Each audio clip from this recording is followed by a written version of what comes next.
Welcome to the Purple Valley Whispers, and welcome to Unsolved in Belgrade, a podcast dedicated to uncovering the truth behind a chilling cold case that has haunted the rural community of Belgrade, Minnesota for over 4 decades. Join us as we examine the evidence, consider different theories, and speak with those impacted by this unsolved case. Community still dealing with the question, who killed Joseph Olson?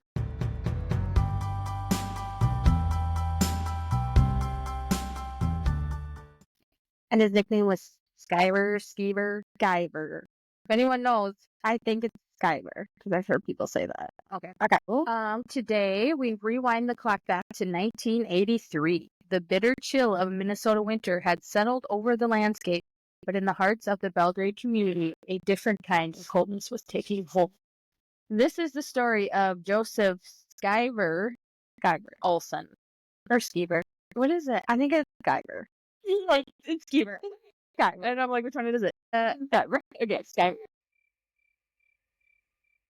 Skyver is a 75-year-old retired farmer known for his gentle nature, church dedication, and community roots. It is the story of a life cut short and a mystery that continues to cast a long shadow over the place he called home. So a little bit about Belgrade. It's a small little town in Minnesota. Went to high school there. Yep, we did. It is a city rich in history and community spirit. Belgrade is known for its significant landmark. Anyway, to understand Joseph Skyver Olson's case, we need to travel back to the beginning to understand the man himself and the community he was so much part of. Ole Knutsen, who was Skyver's grandfather, immigrated to America from Norway in 1862 with his wife Ramby. Does that sound familiar? Sounds like your name. Yeah, just. And they had 10 children that they brought over. There's no reason why the Knutsen family left Norway. Still, they were likely seeking economic opportunities and fleeing difficult conditions in Norway, such as poverty, land shortage. Ole Knutsen settled in Colfax and became a farmer, a common occupation for Norwegian immigrants. He was also among the first members of the Crow River Lutheran Church, highlighting the importance of religion for the Norwegian immigrants, who often established their own churches and congregations in their new communities. That's something about his grandparents. Ramby Knutsen, Ole's wife, was born in Norway in 1824 and lived in America for 42 years. She passed away in 1909 at the age of 85. The source I had mentioned that Ramby struggled with rheumatoid arthritis. Mm-hmm. Is that right? Yeah. Okay. Rheumatoid arthritis in her later years. One of their 10 children was Ole A. Olson, who was 4 years old when they came over from Norway.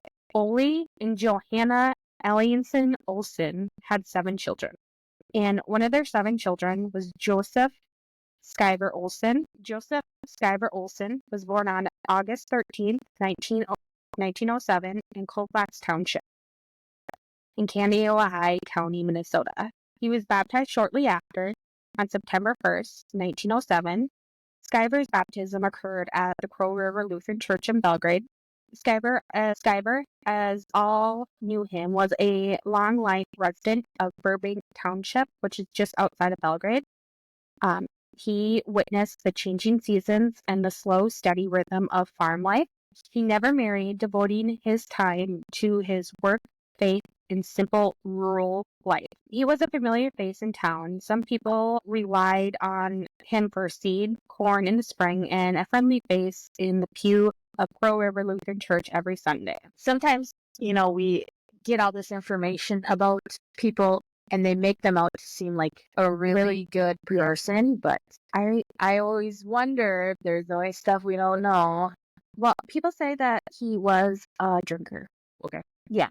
And he was just like a typical Norwegian immigrant. Mm-hmm. He drank a lot, and that was about it. And he was, remember, he was friends with our Uncle Ned. He was. Tell him the story about Uncle Ned chopping wood. No, just that Ned would chop wood butt-ass naked in the boondock. At the boondock, yeah. And they were like best friends. So maybe that tells you a little bit about this guy. So there were some stories around Belgrade. One is that he never owned a truck. So he would tie hay bales to the top of his car, and that's how he'd bring hay bales into town. So he never owned a truck. Never owned a truck, but he was a farmer. It's interesting. So Bernie's family had a long life connection to the Crow River Lutheran Church. He wasn't a man of great wealth, preferring a modest life, but he was known for his generosity. Just a few months before his death, he made a significant donation to his church, a testimony to his character and his commitment to his community. He lived alone in a farmhouse that held years of memories, a place where he found solace in familiarity. Skyver and his family had a long life connection to the Crow River Lutheran Church, which appears significant and long-standing, returning to when the Knutsons and Olsons came to America in 1867. And it got kind of confusing because, Skyver's parents, their parents changed their name to Olson, but then their parents were like Knutsons. So like a lot of Knutsons and Olsons are related because of that. Yeah, they like took their dad's name and put son at the end. Oh, really? So yeah, because their grandpa was named Olson, and then put son, and then son. So Olson. Sometimes like, why didn't the Guffians do that? I know, right? Because that's not one you can say that.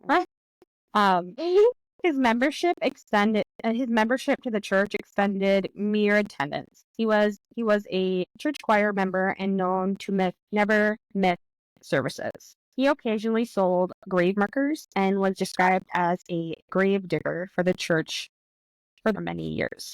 This implies a deep sense of responsibility towards the church and its community, even in death. This information implies a multi-generational connection between the Olson family and Crow River Lutheran Church. Okay, but on February 1983, the sense of peace was shattered. It was Skyver's brother, Ludwig, who made the grim discovery. He'd gone to his brother's house to share some bad news. On February 18, 1983, the sense of peace was shattered. It was Skyver's brother, Ludwig, who made the grim discovery. He'd gone to his brother's house to share some bad news about the death of a sister-in-law, only to be confronted with a tragedy far closer to home.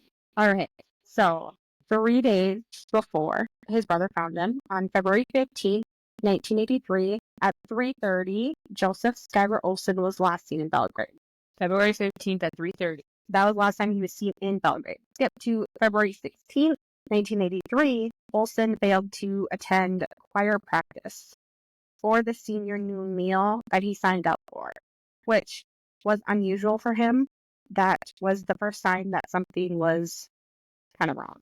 Also, in addition to that, he didn't pick up his mail on that day. Authorities, this is later on, but authorities later received an anonymous letter stating that a brown pickup truck was seen in his driveway on that day.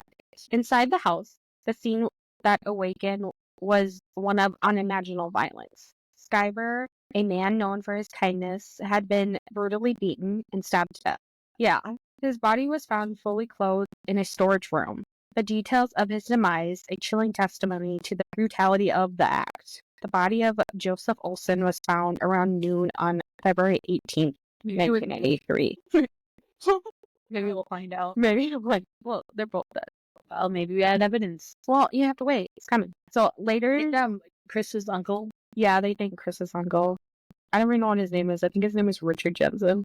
But they're both like alcoholics. So later, authorities would reveal that he had been brutally beaten, stabbed, possibly a couple days before his brother found him.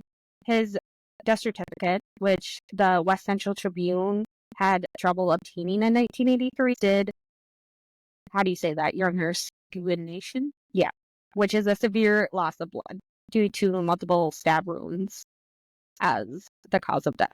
So the news of Skyver's, instead of calling him Skyver, I'm just going to call him Olson from now on. Joseph, yeah. The news of Olson's death spread through the community like wildfire, leaving behind shock, disbelief, and profound sense of unease. How could this happen here in their peaceful corner of the world? And who would commit such a horrific act against a man who seemed to have no enemies. Should we end episode 1 right there? And us next time on Unsolved in Belgrade as we examine the early days of the investigation, the search for answers, and the whispers of suspicion that began to circulate through the community. We'll explore the theories, the possible motives, and the individuals who would come under the scrutiny of law enforcement in the wake of this tragedy.